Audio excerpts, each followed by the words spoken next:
Princess Lyra of the Varelian Empire stood at the window of her royal ship, gazing at the endless stars. She was known across the galaxy for her wisdom, kindness, and strong sense of duty. On this journey, she was traveling to a neutral star system to sign an important peace treaty. The Varelian Empire was one of the most powerful civilizations in the galaxy, and her father, the Galactic Emperor, had trusted her with this critical mission. The ship was guarded by elite soldiers and advanced security systems. Everything seemed safe until a sudden alarm shattered the calm. "Enemy ships approaching! Multiple crafts detected!" shouted the commander of the Royal Guard. Lyra's eyes widened. The scanners showed a fleet of dark, sharp-looking vessels, ships, belonging to the Dracorian Raiders, a ruthless species known for their cunning attacks. "They are jamming our communications," yelled another officer. Before the crew could react, the Dracorian ships unleashed a wave of energy beams. The royal ship's shields flickered, and explosions rocked the halls. Soldiers rushed to defend the princess, but the raiders had already boarded. Lyra tried to stay calm, just as her father had taught her. "We must reach the escape pods," she ordered. But the Dracorians were faster. A towering raider in black armor stepped forward, his voice filled with triumph. "The princess of Varelia belongs to us now." The guards fought bravely, but the enemy's weapons were too strong. In a matter of minutes, Princess Lyra was captured and dragged to a Dracorian transport ship. Her last sight of her crew was of them struggling against the invaders as the ship exploded in flames. When Lyra awoke, she found herself in a small containment chamber on the raider ship. The Dracorian leader smirked at her through the glass. "You are valuable, princess.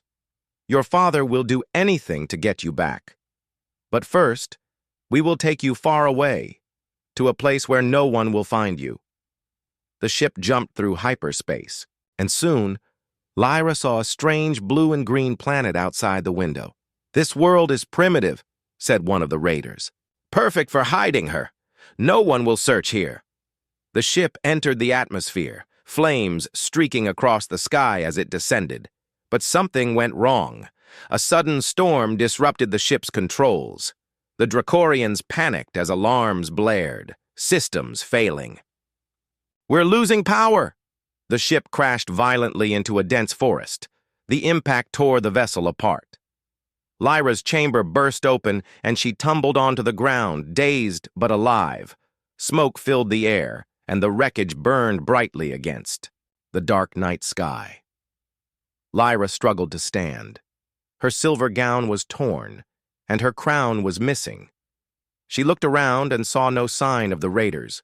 They were either unconscious or dead. For the first time in her life, she felt completely alone. "This world," she whispered, staring at the towering trees and unfamiliar creatures. "Where am I?" The air was heavy with strange scents, and the night was alive with the calls of unknown animals. Lyra tried to activate her wrist communicator, but the device sparked and died. It had been damaged in the crash. Fear crept into her heart. She was stranded on a world that seemed far behind in technology. She had no weapons, no guards, and no way to contact her father. Still, Lyra refused to give up. She remembered her father's words, "A true leader never surrenders to despair." Taking a deep breath, she began walking away from the burning wreck, hoping to find shelter. Every sound in the forest made her uneasy. She was not used to such places. Her life had always been in shining cities and advanced starships. Suddenly, she heard footsteps nearby. She froze. Through the trees, a figure appeared, tall, broad-shouldered, wearing rough clothes made of simple materials. In his hand, he carried a wooden spear. Lyra's heart pounded. Native?" she thought. The man stared at her in shock. He had never seen anyone like her before. Her silver hair glowed softly under the moonlight, and her eyes were bright like stars. Neither of them spoke at first. They simply stood there, two beings from completely different worlds, staring at one another in silence. Somewhere in the distance, a strange roar echoed through the forest. The man's expression hardened. He gestured for her to follow him, his movements firm but not unkind. Lyra hesitated. She didn't know if she could trust him. But at that moment, she realized she had no choice. And so, Princess Lyra of the Varelian Empire, the most advanced civilization in the galaxy, took her. First step into the life of a primitive world, completely unaware that this simple man would change the future of the galaxy forever. The man's name was Jack Carter. He lived alone deep in the forest, far from towns and cities.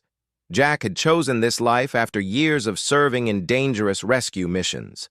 He wanted peace, but he still kept his survival skills sharp. When Jack first saw Lyra, he thought she was part of a strange experiment. Her glowing eyes, silver hair, and strange clothes made her look unreal. But the fear in her face told him she was just as confused as he was. "Are you hurt?" Jack asked slowly, pointing to her arm. Lyra tilted her head. She didn't understand his words, but she understood his tone. She raised her arm to show a small burn from the crash. Jack lowered his spear and reached out his hand, showing that he meant no harm. After a pause, Lyra placed her hand in his. He gently guided her through the trees to his cabin, a small wooden shelter hidden among the pines. Inside, Jack lit a lantern. The warm glow filled the room. Lyra looked around at the strange tools, metal pots, ropes, and weapons that looked old-fashioned to her advanced mind. She had never seen such primitive living conditions. Jack fetched a small medical kit. "This might sting," he said as he cleaned her wound. Lyra winced, but stayed silent, watching him work. He moved with calm skill, and she felt strangely safe in his presence. When he finished, Jack offered her water. Lyra hesitated, then took a sip. It tasted pure and refreshing.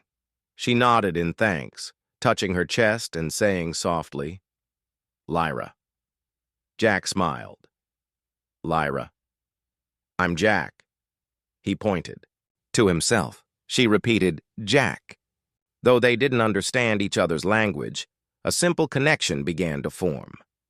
Later that night, Jack stepped outside to gather firewood. As he looked up at the night sky, he noticed strange lights far above. They weren't stars. They were ships. Unbeknownst to him, the Dracorian raiders had survived the crash. Now they were sending a signal to call for backup. Inside the cabin, Lyra repaired her damaged wrist device as best as she could. It was still not working fully, but it flickered weakly. She tapped a button, but the screen only showed static. Suddenly, a loud noise echoed through the forest, an unnatural humming sound. Jack rushed inside, his face tense.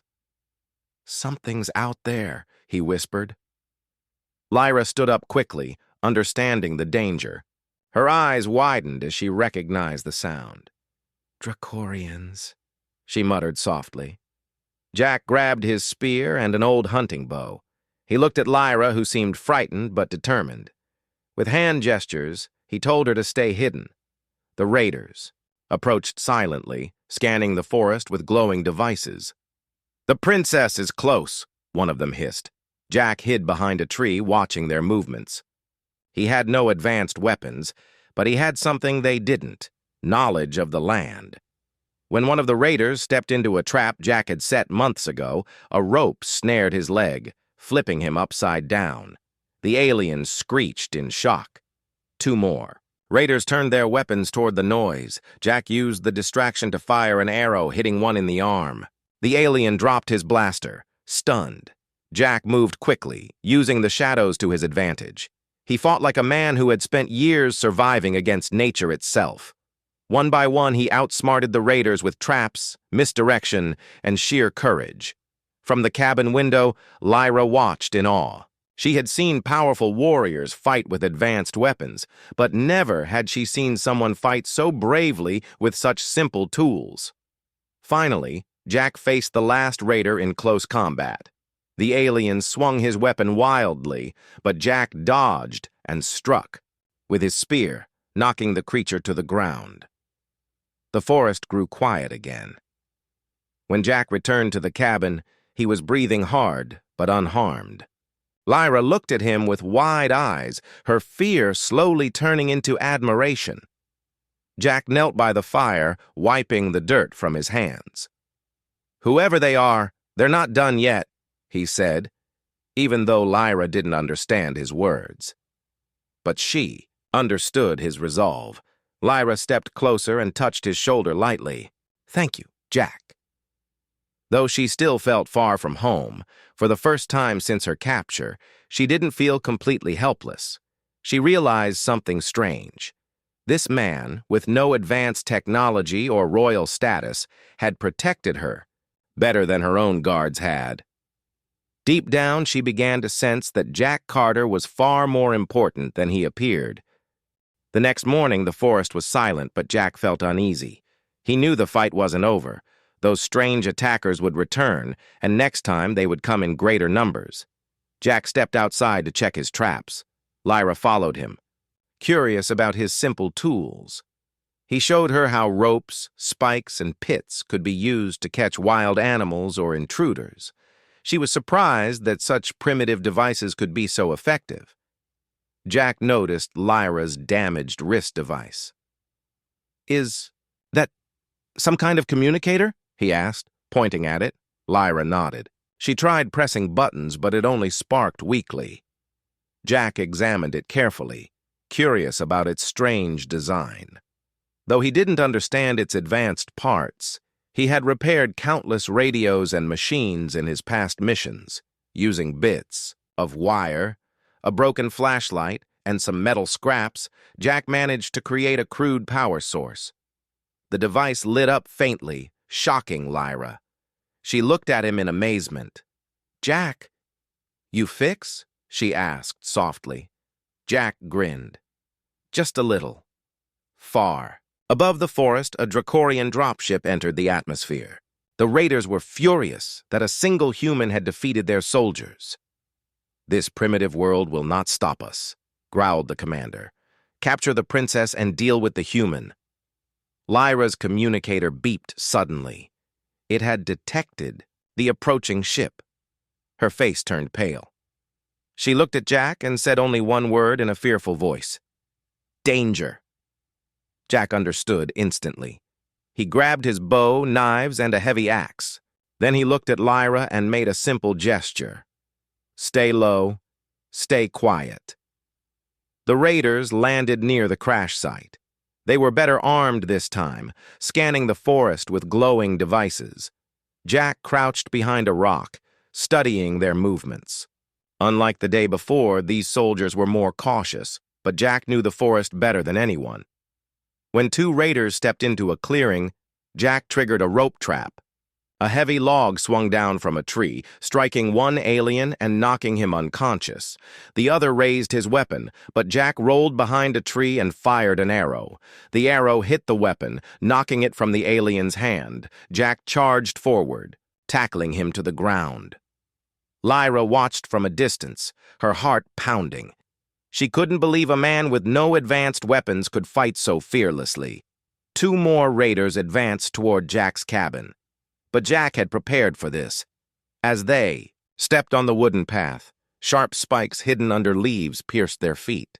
The aliens screamed in pain, giving Jack enough time to attack from behind with his axe's blunt side, knocking them out cold. The Dracorian commander, furious, stepped forward with a heavy plasma rifle. He spotted Jack and fired, narrowly missing him. Jack dove behind a tree, breathing heavily. He knew one direct hit would kill him, but he also knew something the commander didn't. The forest itself was Jack's greatest weapon. Jack lured the commander toward a cliffside, pretending to retreat. When the alien came closer, Jack triggered another trap, a net made of vines and stones. The net dropped from a tree, pulling the commander off balance. Jack used the chance to charge forward, striking the alien's helmet with his axe. Sparks flew, and the commander collapsed. Silence returned once more. The forest smelled of smoke and scorched earth. Jack walked back to the cabin slowly, carrying the alien commander's strange rifle. Lyra stepped forward, her eyes wide with awe. She placed her hand on Jack's arm and said softly, "Brave, very brave." Jack simply nodded. "They'll keep coming," he said, even though she didn't understand the words. "But I'll protect you." Lyra looked at him for a long moment. She had grown up surrounded by the most advanced warriors and soldiers in the galaxy. Yet none of them had fought for her the way Jack had, with courage, cleverness, and pure determination. For the first time, she felt something new. Hope. That night, as they sat by the fire, Lyra managed to repair a small part of her communicator fully. She activated a distress signal. The screen flickered, showing faint Varelian symbols. Lyra looked at Jack and smiled. Help. Coming. But Jack could see in her eyes that the danger wasn't over yet. The enemies would not stop so easily, and somewhere far above, Lyra's, people had just received her signal, setting the stage for a meeting that would shake the galaxy forever. The morning sky glowed brighter than usual. Lyra stepped out of the cabin and looked upward, her repaired communicator flashing a steady light. Jack followed her gaze and frowned. Something was coming. Something big. A distant hum grew louder, and soon the clouds parted as a massive silver ship descended through the atmosphere. Its shining hull reflected the sunlight like a floating star. Jack froze, speechless. He had never seen anything like it. The ship was far larger than any aircraft he had ever known. Blue lights pulsed along its sides, and strange symbols glowed near its engines. Lyra's face lit up with relief. "Home," she whispered softly. The ship landed in a clearing nearby, its landing gear crushing trees under its weight. A ramp lowered, and dozens of armored soldiers marched out in perfect formation.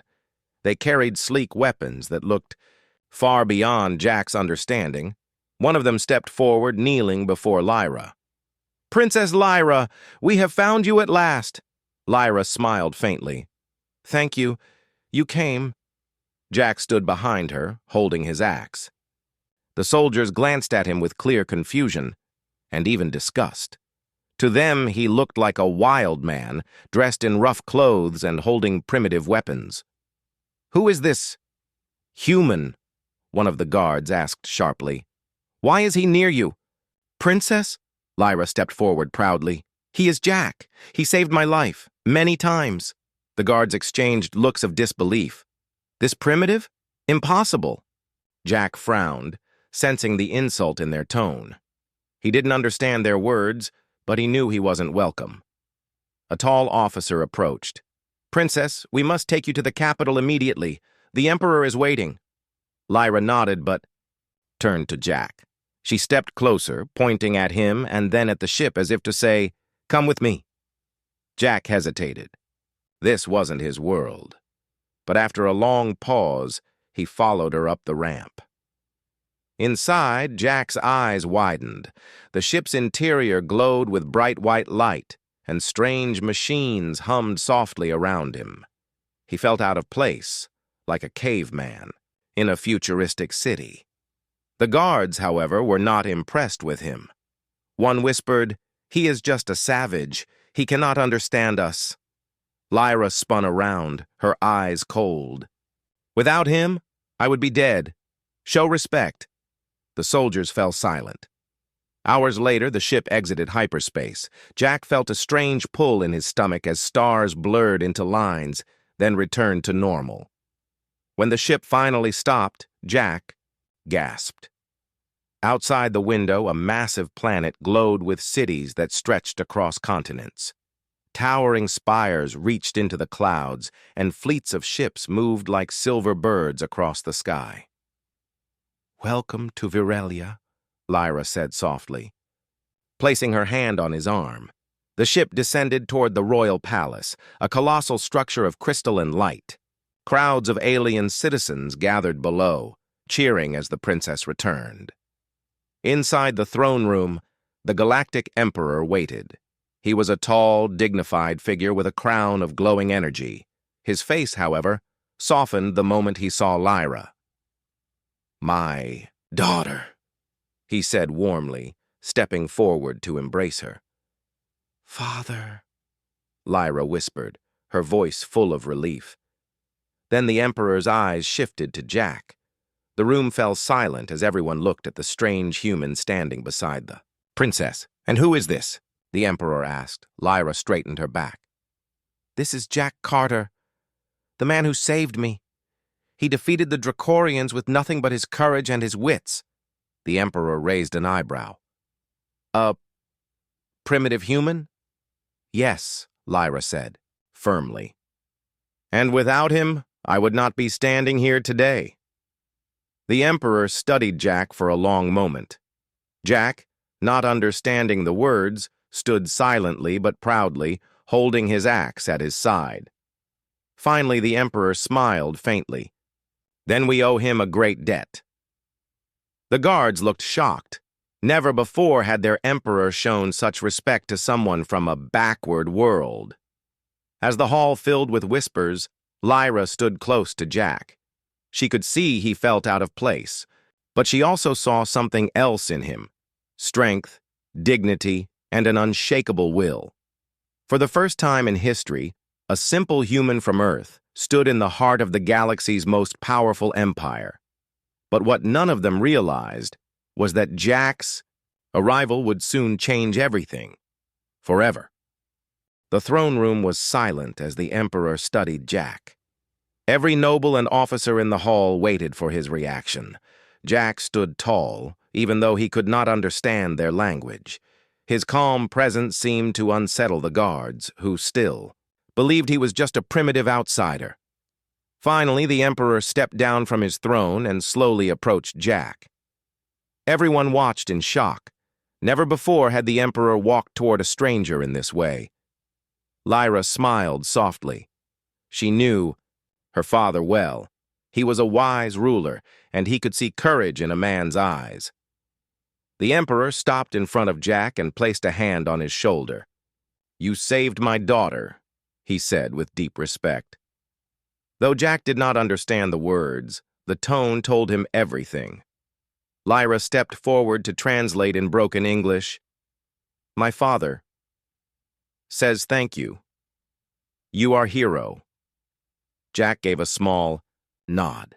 "I just did what anyone should do," the nobles whispered in disbelief. To them, Jack was from a world so far behind in progress that its people weren't even considered part of galactic civilization. Yet here he stood, being honored by their ruler. A royal advisor stepped forward.